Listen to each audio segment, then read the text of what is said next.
Az koycuma bitti mi lan koy? Vay canım, ben sestralıkını okuğan, bana iş ne? Güzel açar. Hoca az koyayım sen az koy. Açar.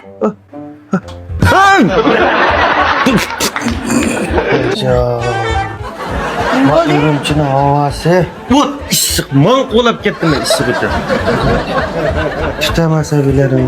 Yelim tip kirelipseymiş, kargo güzel. Hoca canına bir yatay çol. Ay mudakili bir okulumda birini sasam. Vay ya buldu kıbayım. Vay ne bir. Vay elim ama güzel de kargo kıt buldum. Vay meneki sestralıkımda işini koyar. Bıraktım lan işini ben sana hocam ha. Makul.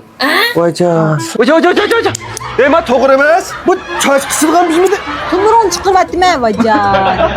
Kutumuzda bulandamış o. Buraya vurdu. Hey! Ya ben kalığı salıdığım. Baksamaydı sen bekler saldı ayak kırıp bırak. Hoca. Ayak kırıp bırak. Hoca.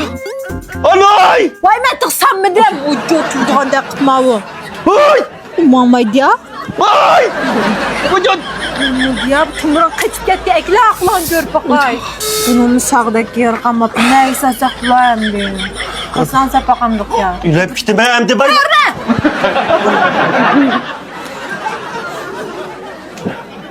Vacan!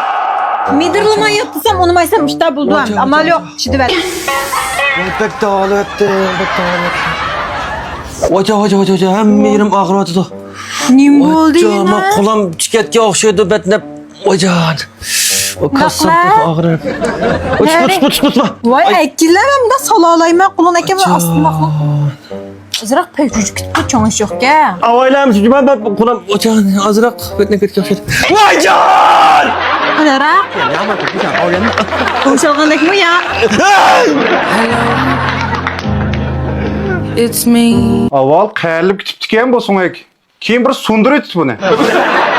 Doktor amal bağımı domanınğa. Ya yatsız bir ayak. Hoca. Tutanı tukumduğuna koyayım ya.